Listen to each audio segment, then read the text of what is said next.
يا الله السلام عليكم. اليوم نصور لكم هذا الفحل اللي هو صار البارحه اول بتورن هاوت بسباق كفرين 139 كيلو عليه، اللي هو هذا حجله 6 1 2 4 9 24 2023 سباقات الافراخ، سباقات ال 23. الحمد لله وشكر الله سبحانه وتعالى وفقنا البارحه، وهو صار المركز الاول على 4 انديه بتورن هاوت، والمركز الثاني على 9 انديه بسوتيو. هذا الطير من دماء معروفه على مستوى العالم طبعا. ابوه 074 اللي هو اول ايس بيجن عندي بسنه ال 21، وثاني ايس بيجن على سوتيو، ورابع ايس بيجن على انتويربن، و29 ناشونال ايس بيجن على كل بلجيكا. ابو هذا الطير طبعا جاي من دماء قويه وطبقات مشتركه هواي به. امه استيراد اخونا وصديقنا علي الحديدي.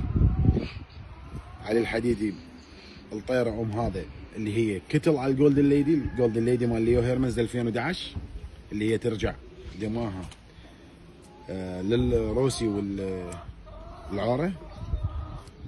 امه دبل كتل على الجولدن ليدي، وكتل على الجولدن والكتل على اخت الاولمبيك روسيتا.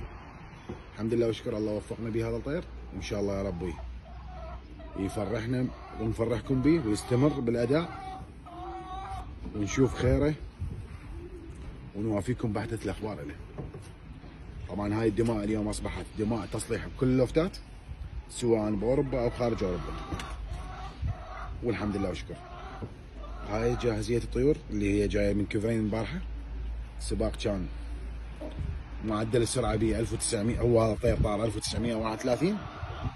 طبعا اكو قبله غير محافظات طارت اسرع، بس ان شاء الله هو على انتويربن من ضمن الطيور السريعة.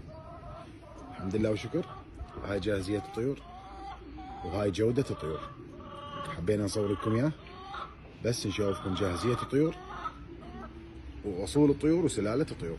هاي سلالة الطيور اللي تغلب فارق، وهاي سلالة الطيور اللي تقدر تنافس بيها على مستوى احسن اندية بالعالم.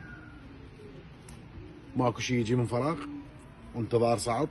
مرة حكيت على ابو هذا الطير، حكيت عليه لحد الان بعد ما قاعد يطلع اشياء قويه، بس تعرفون طبقات لازم تختلف ولازم تدخل دماء اقوى تصليح، وهو دماء هذا الطير ان شاء الله يا ربي تثبت جدارته صقر. الحمد لله وشكر. شكرا جزيلا، ان شاء الله يا رب كل التوفيق جميع اصدقائنا واللي يشوفنا هسه ويشوفنا بعدين، وان شاء الله نوافيكم باحدث الاخبار من لوفتي وتورن هاوت. ان شاء الله كل التوفيق. شكرا.